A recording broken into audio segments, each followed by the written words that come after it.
Unshelling Medicine podcast. Healthcare in the language we understand.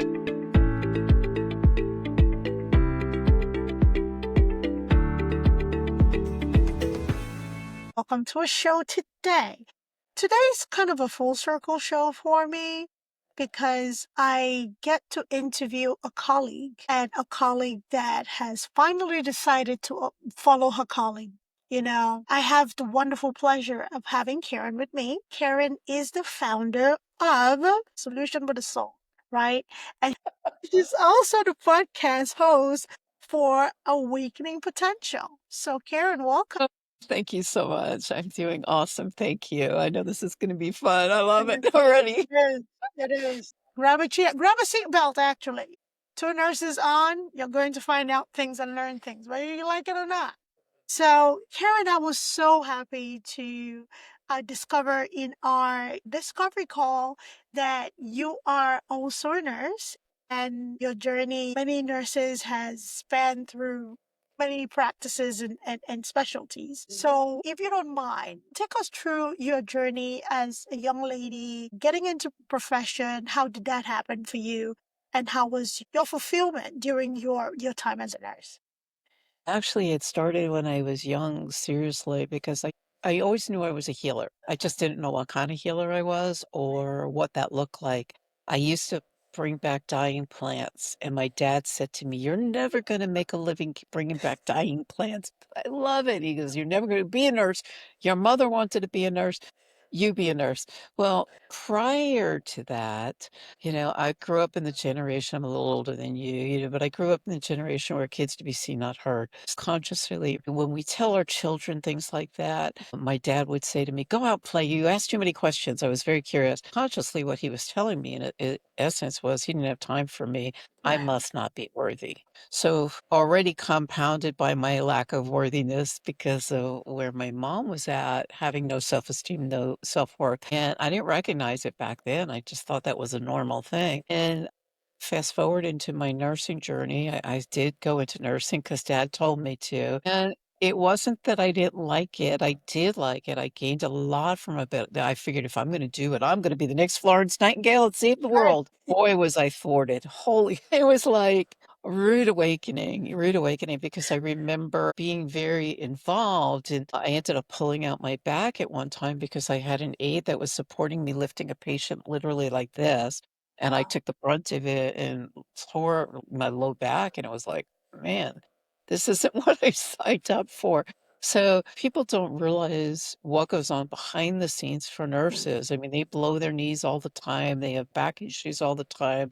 They don't really get a chance to sit. My daughter herself is a nurse. She went through COVID training to become a nurse during the COVID, and she was wearing the hazmat outfits. And her face was raw from the mask. She would hold her bladder, so she ended up with an infection. So people don't really understand what's going on. But I remember for myself, more specifically, a doctor saying to me, "Here's a script, discharge this patient, set them home with follow-up." And I looked at the script, and before he left the room, I said, "Well, wait a minute. You're masking the symptoms. You're not getting to the root cause." And he looked at me and he said, "Well, if you don't do it, there'll be somebody else to take your shoes." And he walked out, and I went, oh, I had no self-worth, self-esteem, so I didn't have the comeback words in the moment for him, but it really left a mark on my heart. And I Wow. said, something's got to change, something's got to give. And then fast forward during my divorce, in and around 2004, I started going through my divorce. My mom got really sick, and she started painting at age 72 and had no one to, she was 2.5 hours away from me. So she had no one to show her paintings to. So she would call the doctor's office and say, "Well, I've got a migraine headache." And they'd say, like, "Come on in, we'll give you something for it, we'll treat it." And of course, they give her a script, and she's with the painting under her arm, and they're, "Ooh, this is gorgeous." So she goes home and she paints another one, and then she calls them up 2 weeks later, and the script you gave me made me nauseous. "Well, come on in. Your painting's gorgeous." And one day I didn't hear from her. She was a hypochondriac. And that's how she got love and attention. We don't think about things like that. And often in the nursing profession, in the medical profession, a lot of people will show up in that realm. They just need to be heard, seen, and loved. They're alone or whatever they're going through. And my mom was slurring her words when I called her. And when I got to her house, I dropped everything, got a sitter, and she was 19 medications in, three doctors, and she was curled up on the floor in a fetal position. And I said, the buck stops here, not on my watch. And I made it a point and declared, because in the beginning was the word, right? So I declared that I was going to be the catalyst for change. And that's been my mission ever since. Thank you for sharing that, Karen. And this is a story that is all too common. Talking about generational differences, your mom also comes from a generation of not really speaking what you truly feel. Just use the means to get the attention that you want, or use whatever means to get what you want. Yeah. Then coupled that with loneliness, it can really lead to a behavior of attention seeking in a sense. In this regard, there was actually a diagnosis for it, right? So it leads into this pattern, not really behavior, this pattern of negative feedback. That you're craving for feedback, whether positive or negative, as long as some feedback it satisfies that little oxytocin synapses. So when you stepped in, especially as a daughter, did you feel like you got some resistance from your mother to really step in, or your presence, being that she really wanted that attention and love, was your presence enough to have her seek healthy attention as opposed to an attention that wasn't so positive or healthy at the time? Well, sadly, sad but true, it's like similar to when your mother says something, but the kid is going to resist. What you resist persists. Well, she was the kid in this instance, and she was resisting it. And I was learning because I just declared I was going to be this, and I had no idea what this was or what that looked like. So I was still learning. But what I've come to learn is, because I was going through the divorce at the same time as I was dealing with my mother and three very young children, I was playing victim myself. She was playing victim. I didn't know any other way. But what happens is it perpetuates, because what you think about, you bring about. That's a law of attraction, energy. Everything is energy. So your mind, in the world of neuroscience, your mind is going to look for ways and means of making you right to protect you, the ego, right? And her ego was already set in these patterns. She had these really bad habits of getting attention by, complaining about it. Oh, I can't do this today because I got a migraine. Why don't you go do the laundry, kind of thing, or whatever it was. And without questioning, as kids would do it. And then, of course, when we were grown and gone, she would find somebody else to do it, because there's always somebody else who's willing to jump in and say, look at me, I'm the savior, or whatever. So what happened was, stress is the number one killer, as you know. And whether we realize it or not, all of these symptoms and these patterns create stress hormones in our body. And stress creates dis-ease. So in that space of dis-ease, her dis-ease ended up translating later on into cancer. A lot of people, whether it be diabetes, whether your body's always talking, whether you choose to listen or not, that's on you. And it'll come back and keep going, wake up, wake up. If you don't listen, it knocks harder. And then that's when the heart attacks and the cancers and all that. So through my educating myself that way, rather than looking at pills as a cure all, and there is a time and place for everything. I'm not saying don't. And I'm not saying there's not a place for Western medicine. There's not a place for holistic medicine. But what I'm saying is, be your own advocate. Know what's available. A lot of people, when I was working back in the day in the hospitals, I mean, there were patients that would come in that have no medical background whatsoever, and they'd be with the white coat syndrome. They'd look up to the doctors like they're gods, and they're the end all be all. Well, they're human beings. And they're trained, the way they're trained is to relieve symptoms, you know. And I'm not saying all, majority of them, that's the way they were trained. I mean, when I was in nursing, I was sharing this with you the other day. I mean, if I had 2 days of 2 or 3 days of nutrition, it was a lot. And to me, nutrition is everything. And the medical doctors in their training get little to no nutrition at all. It's like, oh, this pill will cure this, and this will do this. If you do this, is yeah, well, for every action, there's an opposite equal reaction. How are you going to be responsible for your reactions rather than reacting? So we have choice. Yeah. And I really have become quite the advocate of letting people know from the inside out, you have that wisdom. A lot of people just don't know how to tap into it because they're living outside of themselves. And I can say that verbally because I was me. I was looking for everything outside of myself. He did this and he did this and she did it. But I have three fingers coming back at me. That's right. And where can I be responsible for? Mhm. Because what you think about, you bring about. And it's like that old, when we were kids, it was like, what was that? There was something like those throw stones at a glass house. It's going to come back. It's a Yeah. reflection of you kind of thing. Man, I learned that one. So thank you for that insight. So let's talk about the white coat syndrome for a bit and how that is very generational and also cultural in a sense, right? Absolutely. So generationally, people revere people in position of authority, especially doctors. Yeah, exactly. They went to a lot of school, they learned a lot of these things, so they know a lot of stuff. And which is true, everything's true. However, the doctor Absolutely. also depends on you to tell them what is going on so they can work with you. A good doctor, let me preface that. A good doctor Yes. depends Yes. on you to tell them what is going on so Exactly. they can prescribe a treatment that works for you.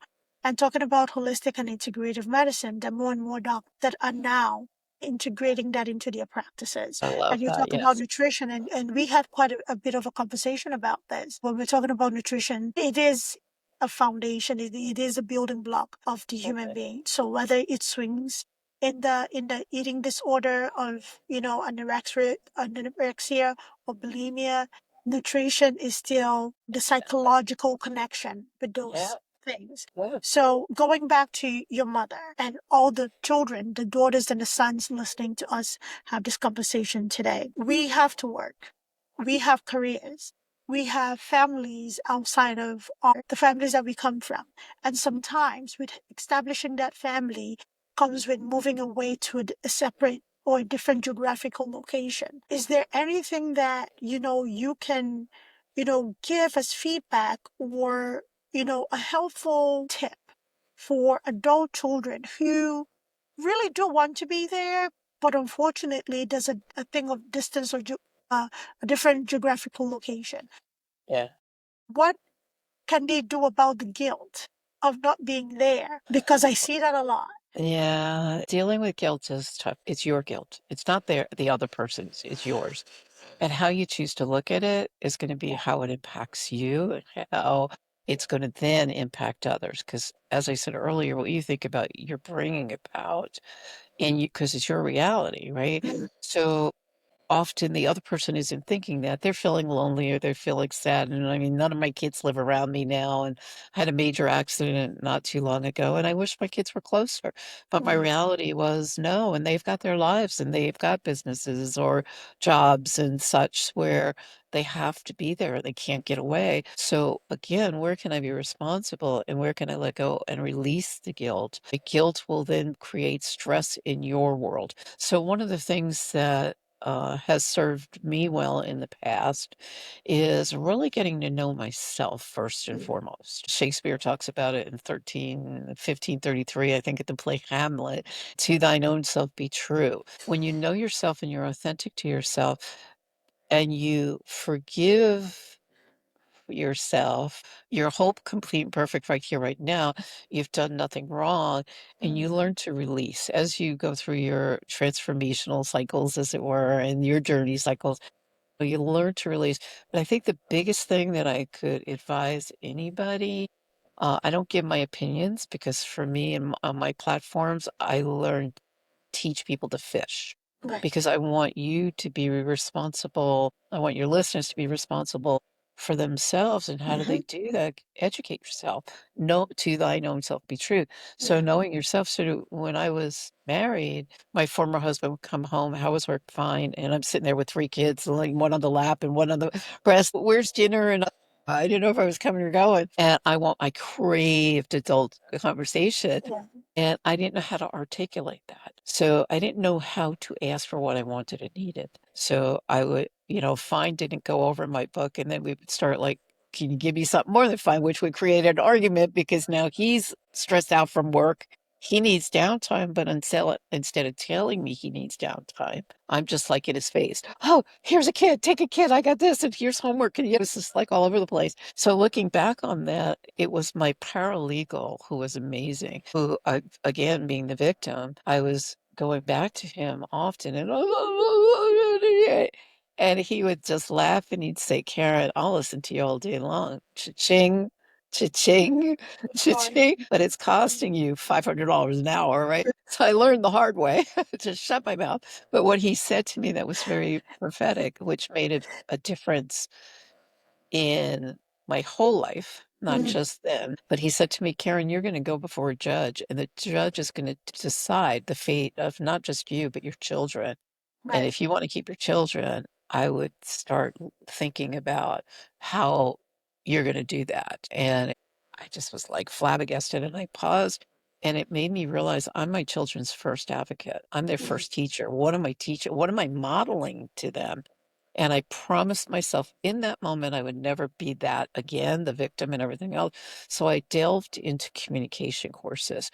Communication courses were probably my across the board in my whole life, in my relationships, in my career, in my health, in my wealth, everything. Because when you don't teach your communication courses in school. It's like nouns and verbs and create a sentence, but they didn't teach. I mean, there would be a time when I would never look at you in the eye. I'd be like, I had no self-worth.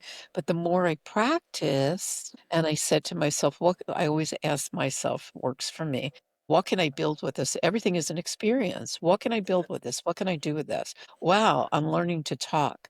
Like there was no way I'd be on people's podcasts and being seen globally or whatever.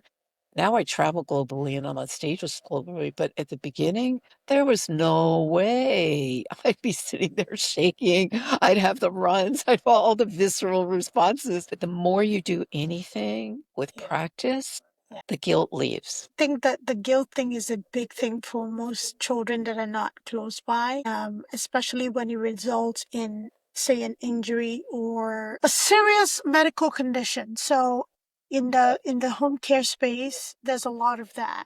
So let's just tie it back to us as a person, us as a being. So, what emphasis should a person place on themselves, especially if you're in a position of being a caretaker, a mother, a child who's responsible for an aged parent? Where should you place yourself on that priority list? Because as women, we have a bad habit of being at the bottom of that pyramid. Absolutely. The people pleasers. I know it well. I'm a reformed We people. have a horrible habit of placing ourselves there. We're juggling career, we're juggling a household, we're juggling businesses sometimes, we're juggling kids, the husband, sister, daughter. What should we do? Because holistically, if you don't have a balance, you're going to fall apart. Okay. And that Absolutely. has shown time and time again, whether it shows up as a chronic disease or it just shows up as your body just giving up on you. Right. So Absolutely. how important is that, Karen? It's this important, and I'll tell you why. Because that was me. I'm a reformed people pleaser. And getting back to the guilt, I felt guilt for taking time for myself. I was doing 6 hours of carpooling. My mom was now sick. My former husband would say to me, well, you didn't clean the house today, and what's for dinner? And I'm sitting there like, who's doing the homework and who's lost their shoe and all of that other stuff going on, and feeling guilty because I wasn't there with my mom when she was going through her stuff. And I had to really pause and take a deep breath. First and foremost, breath is free. Number one.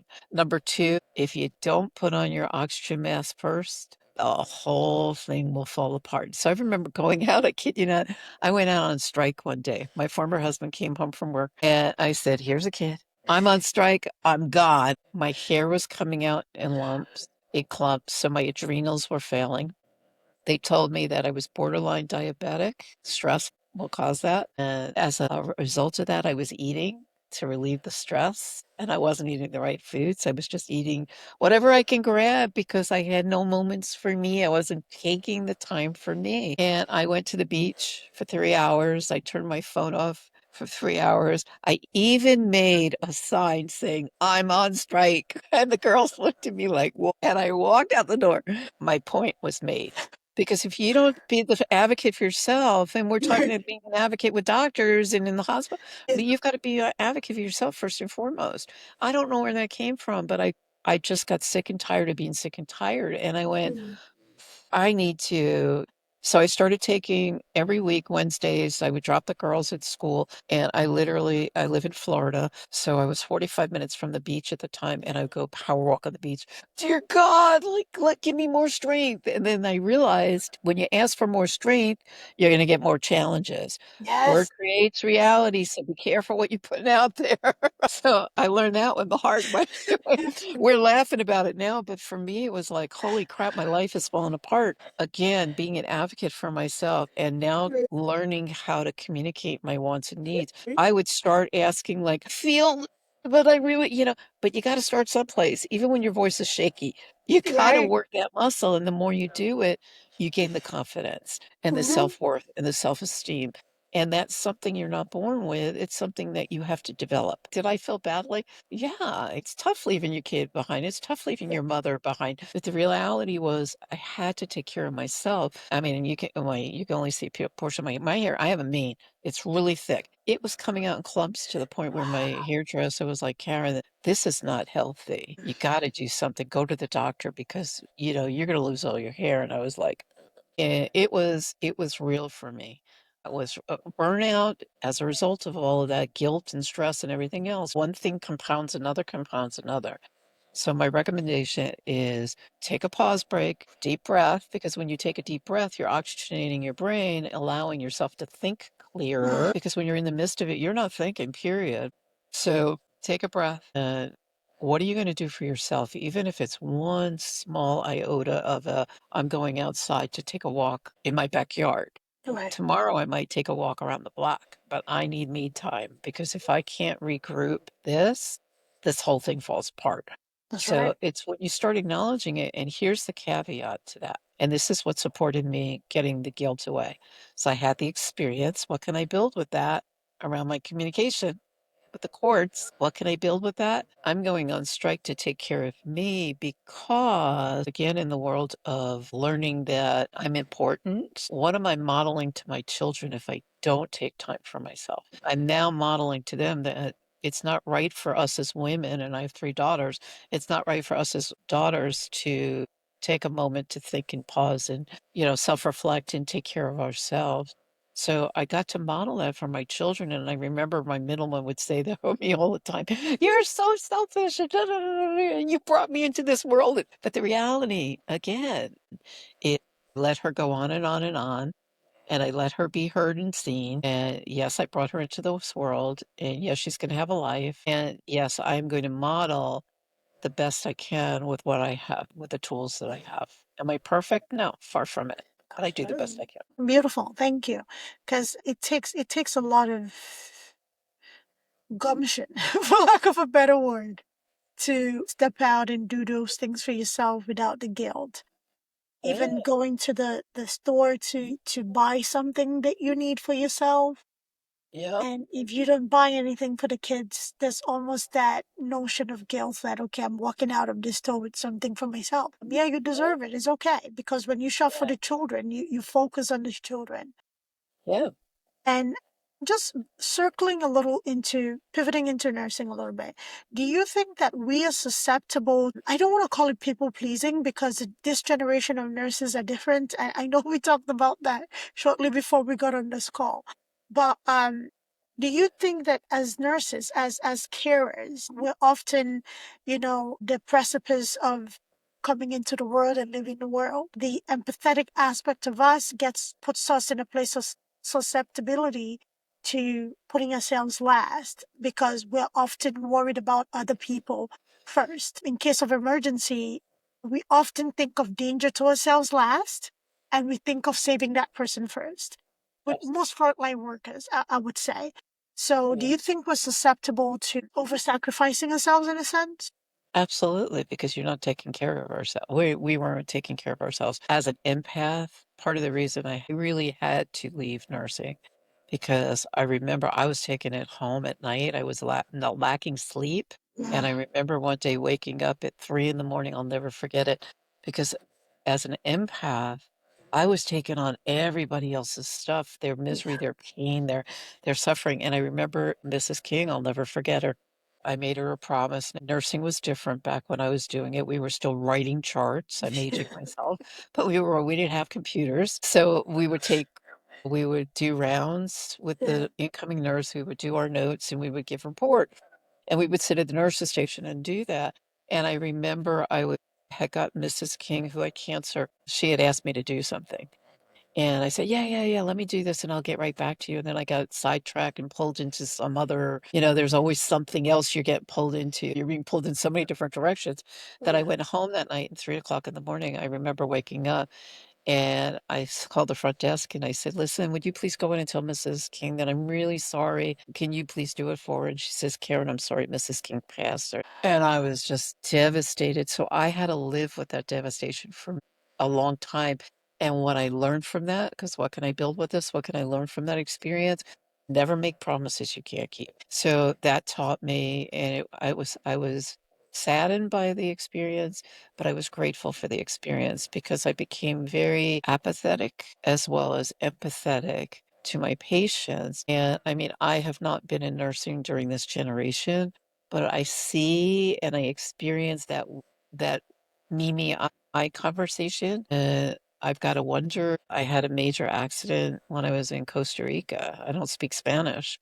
And the nurses there were mostly male, which was another experience for me because I mean, basically, most of the nurses were all female when I was working. And here I am, like vulnerable. I can't move. I broke my femur. I dislocated my back and I fractured my right hip. I went flying off a horse and landed on my butt, all too not too gracefully. At any rate, the nurses, would turn me because I was in a diaper. So you really have to be as a patient also, it goes both ways. You have to be empathetic to your people. And it just isn't in nursing, it's in life in general. I mean, this nurse came in and he just literally like pushed me over on my sore hip that I just had surgery on. And I thought childbirth was like a lot. This was like, I remember saying so, opening my mouth. And I never would have opened my mouth before. But I remember opening it to the surgeon when he came in the next day, and I said, "This so doesn't work for me." There was just no like, "Here, let's take it slow," or "Let me help you." That doctor literally went and he says, "You're no longer able to go in her room again." But again, advocacy for yourself. And as I said, I can't really talk to this generation. I just see what I see in that me, I conversation, which changes the face of many, not just healthcare, but many industries now. This generation of nurses, especially being front and center in their education, the me, I thing, it is there. However, that there are a lot of them that still practice.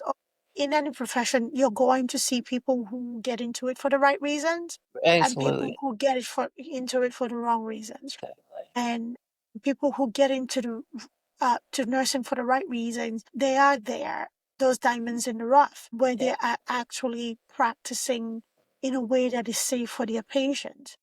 Yeah. However, nursing is different from, granted, I wasn't in your generation of nursing, but I was right behind that generation of nursing where I can still remember paper charting. And there have been a lot of improvement with the me, I generation as well. Okay. They're not afraid to speak up. No, They're not afraid to confront the blackballing thing and bullying in nursing. I will say it needs to stop. Serious. So the bullying in nursing is still there. It's sad. It saddens me to even say that. However, the new generation of nurses are standing up for themselves. And when I hear nursing shortage, let's get to why we don't have nurses in the bedside. It's not just administration because, like you say, pointing the fingers, oh, admin, this, that, maybe we should improve this. Yeah, maybe we should. But also, how are we treating one another? So exactly. the Mimi generation or the Mimi I, they do value self, right? They put themselves first. You were mandated, because we come from a generation where we were mandated to take shifts. It doesn't matter if you worked the last 18 hours and there was nobody coming after you. Guess what? You were mandated to stay. With the generation that is advocating for themselves. Now, the policies being put in place that a nurse cannot work past a number of hours because it leads to errors, physical exhaustion, and things like that. So that things with this generation of nurses, that's good and bad with all, I would say. I'm glad that they can Well, stand up and speak up. I'm very happy about that. They don't take just anything, and yeah, they value themselves. That's the thing. They know yeah, their value. When you first graduated from nursing school, I'm sure you maybe experienced this, but I definitely experienced it. As a new grad, the one thing everybody asked for was 1 year experience in med right, surge yeah, specifically, right, but and nobody that's was willing retarded. to hire you. Yes. Yep, I remember those days. Nobody was willing to hire you. They're able to go into specialty areas and go after areas of care that really speaks to them, as opposed to the monotonous being in a med-surg unit if there's nothing exciting there for them, just because it's kind of like a stepping stone. But for the premise of taking care of oneself and putting oneself first, and also understanding, the risk, this they have it. That I will give to them. They definitely have the fingers on the pulse where, hey, if this is not working for me, it's not working for me. It is not worth my life. It is not worth my family, my license, my whatever. They do have a finger on that pulse.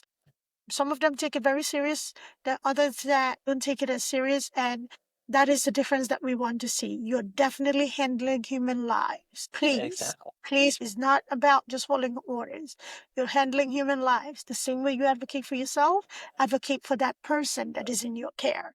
Right? exactly. So this is light work. What we do is light work. It's not for everybody. Not everybody's cut out to do it. If you're called to do it and you're good at doing it, and it satisfies something in you and brings joy to you when somebody either gains their wings or comes into the world or feels better or is discharged, whatever that thing is for you, or you coordinate care of your case manager, social Right. worker, please, please, please take it very seriously. We all depend on you.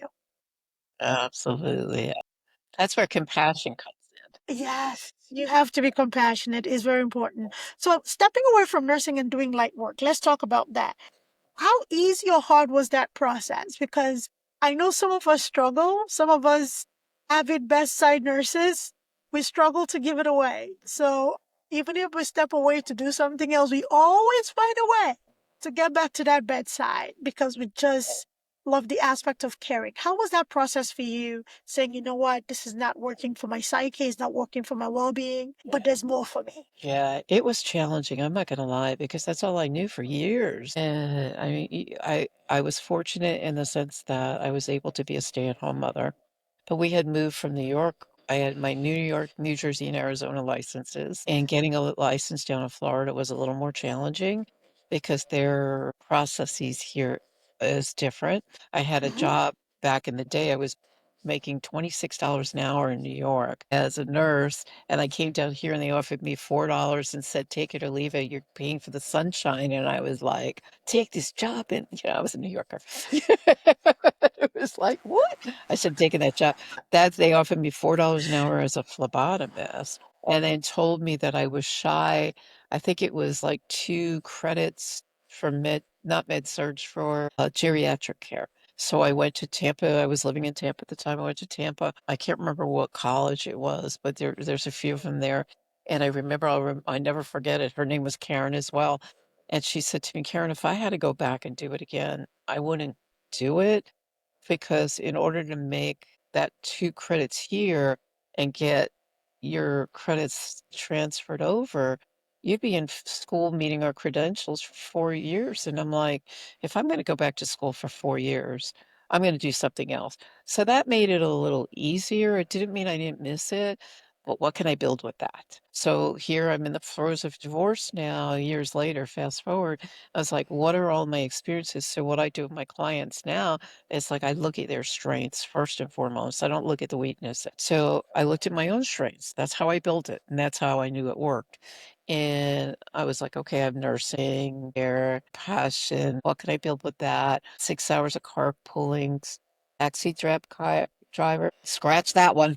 I don't want to do that. But when you start looking at it written out, you get to see yourself, the good, bad, and ugly. And sometimes the ugly bites, but I had to look at that and being authentic and true to myself. And I was like, okay, what am I going to do with my life? And I remember Right. as a kid, people used to say to me all the time, well, you're like Dear Abby. And that's probably way before your time. But it was a newspaper section where people would write in their challenges and their concerns, and Dear Abby Yeah. would respond to them in the newspaper. I think it was the New York Post or something, the Dear Abby column. And people were like, oh my God, you remind me of Dear Abby. I'm like, what can I build with that? And my former sister-in-law said, man, you'd make a great life coach. And I Mm. said, well, I don't know that I necessarily want to be a life coach, but I want to take my nursing skills and Mm. recreate myself. And now I had the experience with my mom and declaring I was going to be a catalyst and getting to root causes. What can I do with that? So I got very involved. I couldn't get enough. It was like quantum physics and neuroscience. I just couldn't, I poured myself into NLP, neuro linguistic programming, because now communication had been such a powerful part of my journey that I Yeah. was like, wow, I can talk to anybody in any situation now. And I'm grateful for these experiences, because when I was in Costa Rica, I relied on all of my experiences for that and to get myself home safely. And because of my nursing background, I knew that I wasn't supposed to be like sitting in a chair for any I'm supposed to be flat out to heal, and I had to get home, so I had to sit. They couldn't put me on an airplane flat out. So see certain things, and even after all these years, so much of it comes back to me.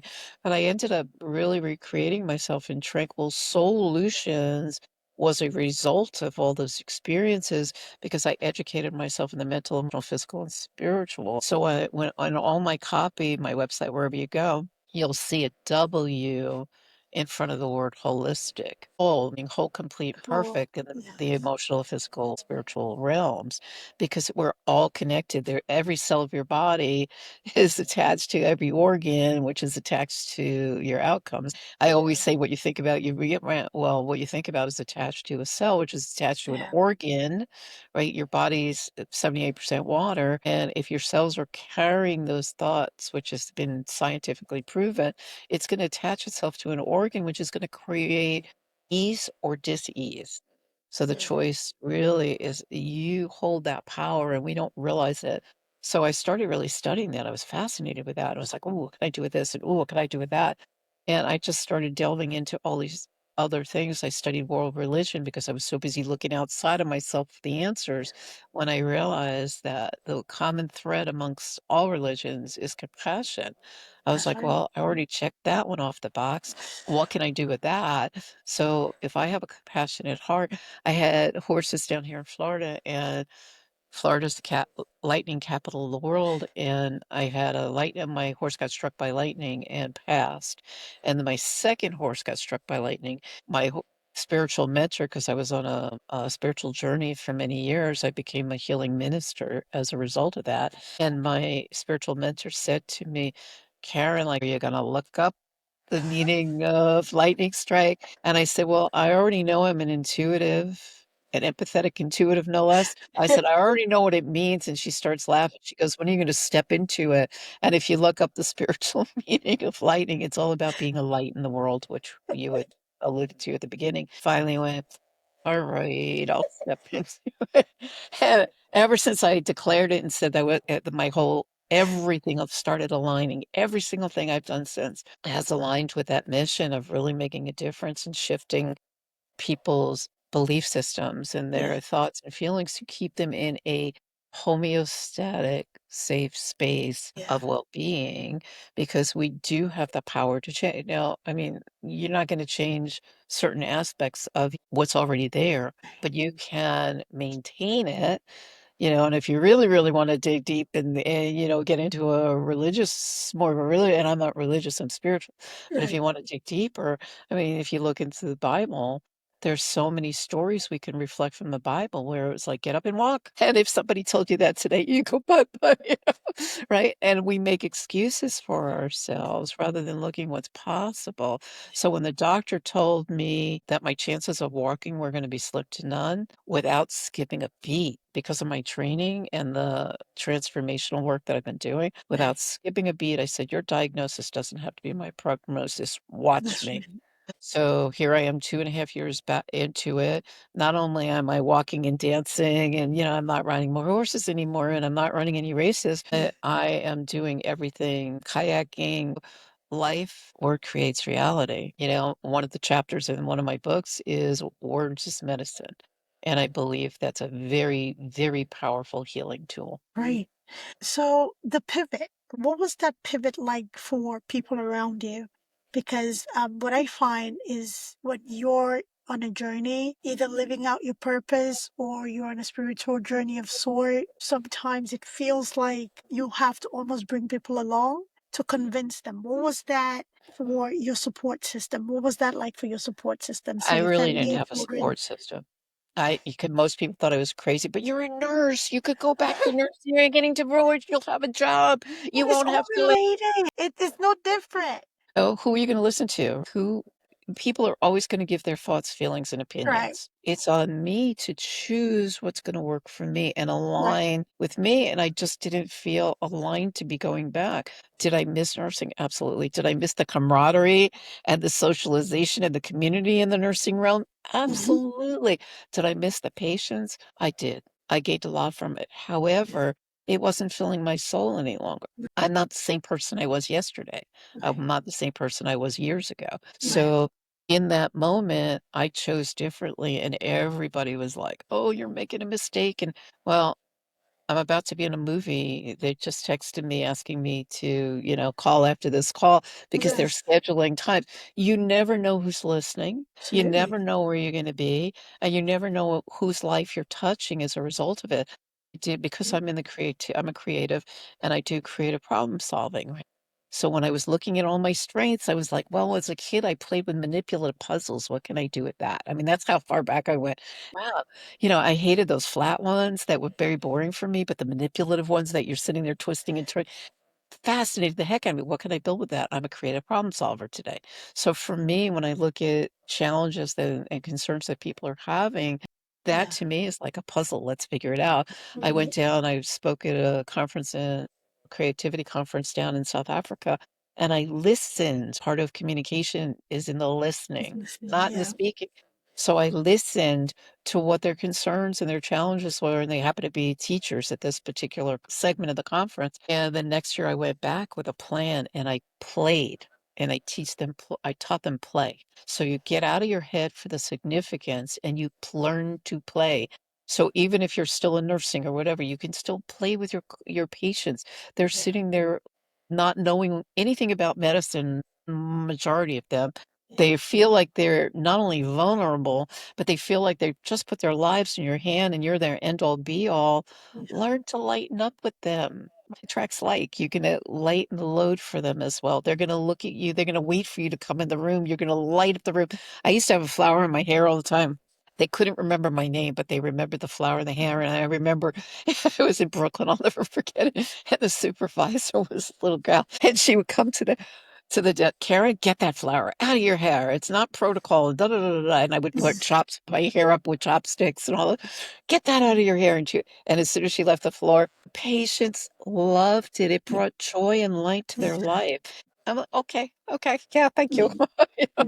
you know, Mm. write me up, whatever, but go talk Right. to the patient in the room that's dying, and I'm bringing some light to their room and a little bit of spark of joy because I would go in there and I always find something positive to say to them. Yes, thank you so much, Karen.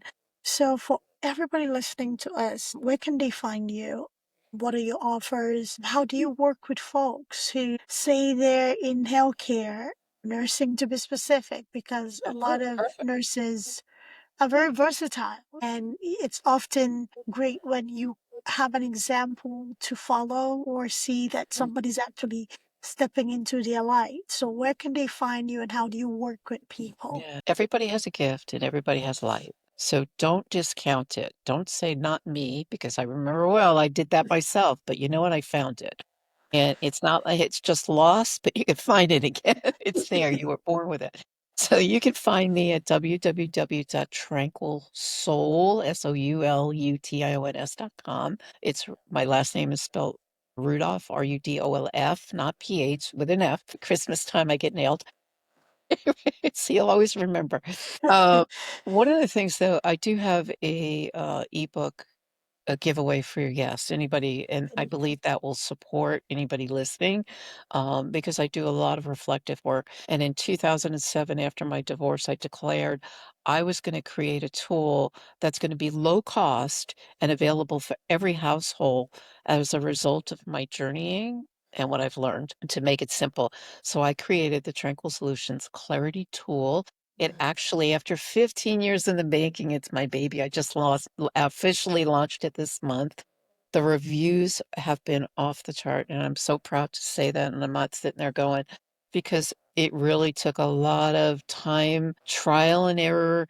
And Yeah. it's like having a coach in your pocket. A lot of people can't afford me, Yeah. to be honest with you. And I'm still available. I'll still coach with you. And I'm going to take you through a journey that's more than coaching, because that's who I am. Yeah. And I'm going to teach you to fish. And this tool is like having Karen, it's a digital product. It's like having Karen in your back pocket on your computer, on your phone, smartphone, 24/7 a day, on your pad, whatever it is, it's available to you there. So the link is there on the website as well.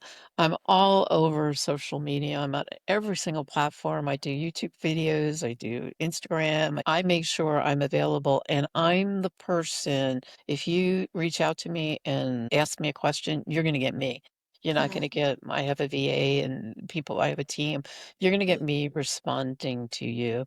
As a matter of fact, because I so believe in law of attraction, and that's really what do you think about it, you bring about is possibly like one of the things that lit me up and lifted me. If you join my Facebook group, Living Life, Mhm. Awakening Potential, everything is the Awakening Potential thing. What I'm doing starting Sunday, as a matter of fact, I'm going to be doing law of attraction there for 30 days and Mhm. taking those people through a journey that's completely free. I give away and give away and give away because I believe law of attraction, what you put out, you're going to get back tenfold. So I just do it for the love of it. And so many people grew from it that I did this many years ago, like 3 consecutive months, because people just loved it so much. And then I let the ball drop because life happened and my accidents and the hurricanes down here in Florida and everything else. But I'm picking it up again. So feel free to join that. If you go to Karen Rudolph on Facebook or Instagram, send me a DM and I'll make sure that you're in that group and come rock out with us. It'll be a fun space. Yeah, I love it. I'll be remiss if I don't ask you for more because you're here. You showed up. You're like me, I do that. I call them pearls, but go ahead. Pearls, I love it. Golden pearls, pearls. For whoever is a pearl wearer or, gold girly, what do you have that you would like everybody to remind themselves of, either on a daily basis or about stepping into their purpose? Yeah. Well, stepping into your purpose will come. When you know yourself, you'll know what your purpose is. Promise you that. And if you're stuck or stop, that's where the clarity tool will come in, or talk to me, or just reach out and I'll help you find it. It's not a lot to really, when you're in it, you're not seeing it clearly. Yeah. When you're speaking it out loud or journaling it, I'm a fan of journaling, big fan of journaling. And I don't mean like I'm going to have lunch today with my girlfriend or whatever. It's not that kind of journey. It's self-reflective journaling. And that's what the clarity tool is, to help support getting the clarity. What the what one of the quotes that took me globally, literally globally, I'm a big fan of Wayne Dyer's. And what I heard Wayne Dyer say, his quote is actually, when you change the way you look at things, the things you look at change. My brain heard it. When you change the way you look at things, the way you look at things change. So slightly different, but that's what I ran. I made a difference in South African school educational systems there because they were Oh, looking at it this way. I allowed them to look at it this way. The same thing in your own life. When you change the way you look at things, the things you look at change. Perception, shift the perception of the way oh, you're looking at it and you're believing your stories. Shift those old stories. They're not serving you. They served you when you were 5, 6, 7 years old. They're no right. longer serving you today. Yes, I love that. When you change the way you look at things, the things you The way look you at look at you. things will change. That is powerful stuff. Thank you for sharing. I've never heard that quote, but now I have something for my back pocket. So thank you, Karen. Yes. I really do appreciate you being here. I am very grateful you made time to be here. This is not the last time we talk, everybody. Be on the watch out. Something else is brewing. Can't Yeah. let the cat out of the bag. But this was such a great conversation. And I thank you for the work that you do. I thank you for being you. We met a few days ago, and it feels very natural to talk to you and have you on. And I really do thank you. And I'm appreciative and I'm grateful for the alignment that happened for you to be here. If you're a nurse out there, it doesn't matter where you're starting. In your early career, you've done this a few years, or you're about sick and tired of it. So if you're looking for something else to do and you know you have it in you, you can always pivot. You don't have to beat yourself into the ground. Whether you're a nurse, in the helping profession anywhere, in construction, wherever you may be in life, there's a reason why you were pulled into whatever career you have. There is something embedded in you that needs to see the light of day. It is your responsibility to let it see the light of day, water it, step into faith. The one thing that I learned on this journey is that don't worry about the how. Just do it. Don't Exactly. worry about how. Just put yourself out there. Do it. Do the thing. Yep. Do the thing. The how will figure itself out. That is not your business. The how is not your business. Because when when you start worrying about the how, things don't happen. So do it. Do the thing. And the how will figure itself out. So I hope everybody and pray everybody got something from this conversation, I should say. We have this conversation, very hearty conversation, because it is necessary, but also the reason why we have them is because somebody somewhere in any corner of the world needs to hear it. And this is us sending it to you, and may the universe add it to you. All right. Thank you, Karen. Thank you so much. All right. Bye, everybody. Thank you for listening. Take care.